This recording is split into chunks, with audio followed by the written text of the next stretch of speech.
Hey guys, how's it going? I am Jesus Acebo and you're listening to the Updates podcast number 1 featuring Dan Galvan. Dan, say hi. Man, I'm your first guest. I'm number 1. Well, I did tell you to look for a tall, handsome, funny guy, and we couldn't find anyone, so man, you can do a job. How many guys did you ask before me? Was I like 27th guy? I mean, did you ask PETA from Hunger Games? Because no one interviews PETA from Hunger Games unless Jennifer Lawrence is also in the interview, right? Like you need her to have, to suffer through a PETA interview. Huh. Interesting. Is that not true? It is true, though. I've never seen her without PETA. Why don't you use his name, Josh Hutcherson? I don't know his name. I just know him as PETA. Like, he's going to be 87, and it's just going to be still PETA. be PETA. Yeah. I saw them at Comic-Con because they were at Conan. And there's a lot of crazy things happening at Comic-Con, right? It is. A lot of news surfing up the web. In fact, funny you mention it because we're going to be talking about some today. Wow, how'd I think of that? This first story is for all you Batman lovers out there. Okay. Ben Affleck, which is better known as Batfleck, right? He's going to be directing and co-writing his solo Batman film with DC's Jeff Johns. You know what? You know what makes me feel good about this? Now, I'm not a comic book expert, but I recognize the name Jeff Johns. And I remember, I think he wrote some Green Lantern comics. Like, he did a good job. He's kind of like, he kind of reminds me of Joss Whedon. Obviously, Joss Whedon has a crazy reputation in movies. Yeah. But I feel comfortable with him in the room with Ben Affleck, where it won't go too crazy if he's in the room. Yeah, and it's also like a co-written script. Yeah. So even if Jeff Johns goes out of the way or something, I mean, Ben Affleck could do something about it. And I enjoyed Argo that he did. I thought that was a good movie. And that was a weird movie to make good. I mean, it wasn't an easy premise. My question is, like, what is that movie going to be about? Because we have Batman vs. Superman first. Yeah. The universe, as an average person, the DC universe looks so complex and so clunky compared to Marvel. Like, what is the solo flick supposed to be about? I don't know, because... Or what's your guess? Like, what villain do you think we see?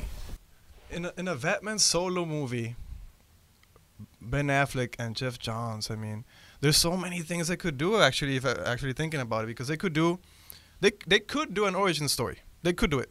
I don't know if they will go ahead and do an origin story because many fans don't like it. They don't like seeing how Batman is born and stuff.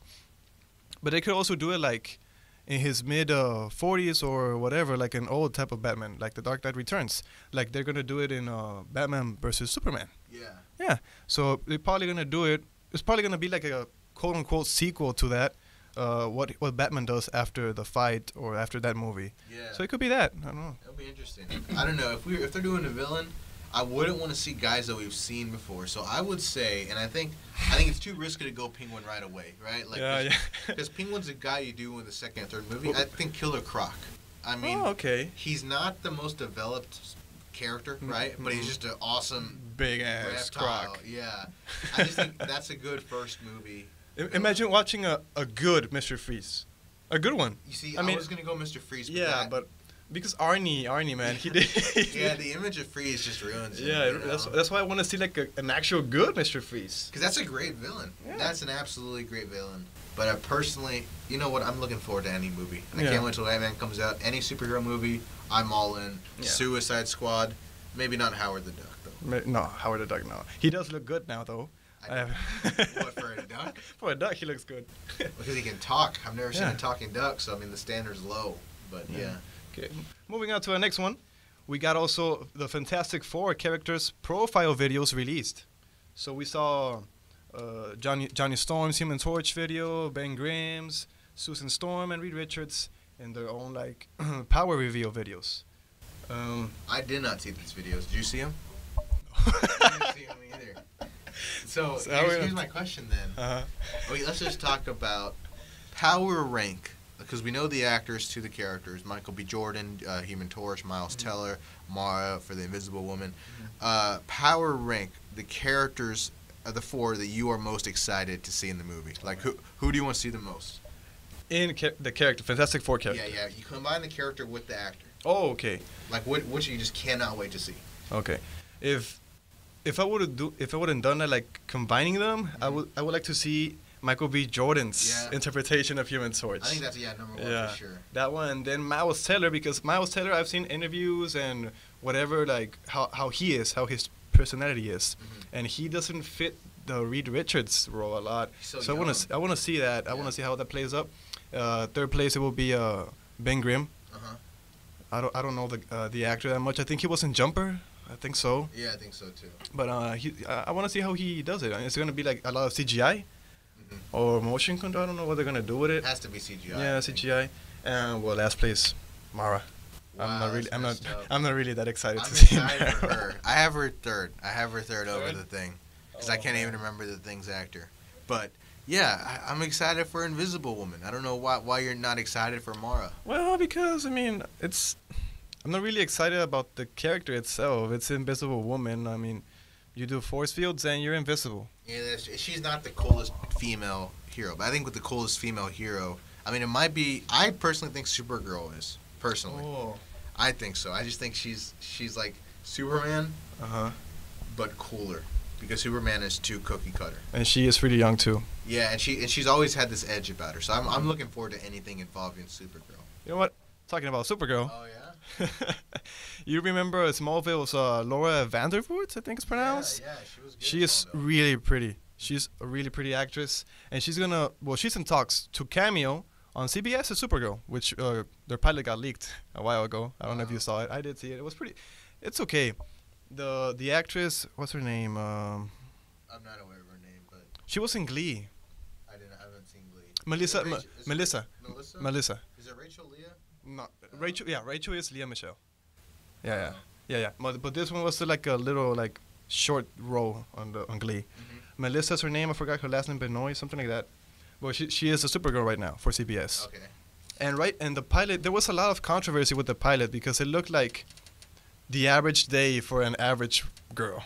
Like she was fetching stuff for her boss, getting coffee, having troubles with herself, like in her own mind. It was just a regular day in the office. It was very stereotypical for a female lead. A stereotypical female lead. Yeah, that's lame. I want to see you guys just not rely on female stereotypes. Like I want to see, the way Mad Max did it with Charlize Theron, where it was just so pretty empowering, I think, and that's cool. I want to see that. I don't want to see relationship problems because you're really just patronizing girls. And I think Supergirl gives you an opportunity to have a really cool show on CBS. And I'm looking forward to all the little nuggets, the cameos for throwback to Smallville. Yeah. Also, moving on to the next one and final one. Have you been following Sherlock? Are you a fan of Sherlock, the series? I'm not. Well, it's on BBC, right? It's on BBC. Yeah. The cool people. Benedict Cumberbatch. He's on that. That's him. Yeah. Benedict Cucumber. Is that what they call him? That's his nickname. His name after because it's so weird. His last name is so weird. He is a weird guy. He's in Sherlock, playing Sherlock Holmes with his partner Watson. Okay. And it's Martin Freeman. The guy in Morgan Freeman's Watson? No, Martin Freeman. Oh, okay. Yeah, that guy. Morgan Freeman. I don't know. No, yeah. Oh. But they released a new set of pictures in Comic-Con, and they're teasing now a Victorian special era. So I don't know if you're a fan of detective series or CSI maybe something like that.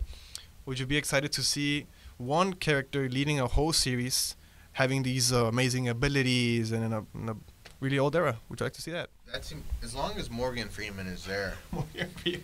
I'm all in. You tell me Morgan Freeman's there, I'm gonna start watching. But I gotta watch Sherlock because everyone is talking about it. Yeah. I think it's on Netflix. It may not be, but I got it on, and hopefully I'll be caught up before they air this Victorian special. Seems interesting. Yeah, and one of the writers, which is Stephen Moffat, he also works with Stephen Moffat. Yeah. Some people pronounce it differently. Yeah. Moffat. I don't know how you want to say it. But that guy, he writes for Doctor Who also. Okay. A lot of episodes for Doctor Who. So him writing in Sherlock will also be a huge blockbuster, man. I think it's going to be pretty cool. I don't know. I'm excited to see it. Nerding out for the English TV show. English TV show, Who, yeah. Sherlock. Americans watching British TV. Oh, that's no. That's great. That's not true. That's good. Americans are watching American TV. Like, they watch some British TV. But more people watch, The Walking Dead in America Yeah. And, you know, what's that show, Gordon Ramsay? Hell's Kitchen? Yeah, Hell's Kitchen. Is that an English show? Mm-hmm. Oh. British, whatever. Guys, thank you so much for listening to the podcast, the Updates First podcast. Thanks so much for Dan Galvan being here. Dan, I know you're a busy man, and you have a lot of things going on in your life right now. I have a lot of things in my You know, life. you wake up, you go to the bathroom, and you go back to bed. So I'm glad you took time to come over here and talk. I usually don't go to the restroom. I just get on my side and just pee off my bed. Oh yeah, so you're like me. Well, my bed's right up next to a window. It's pretty cool. Yeah, but I pee on the other side because I like. Saves time. It does. Yeah. It does. So that's what I do. That's what I'm going to do. Again, guys, thank you so much for listening. We are the Updates Podcast, and we'll hear you and see you later. Goodbye.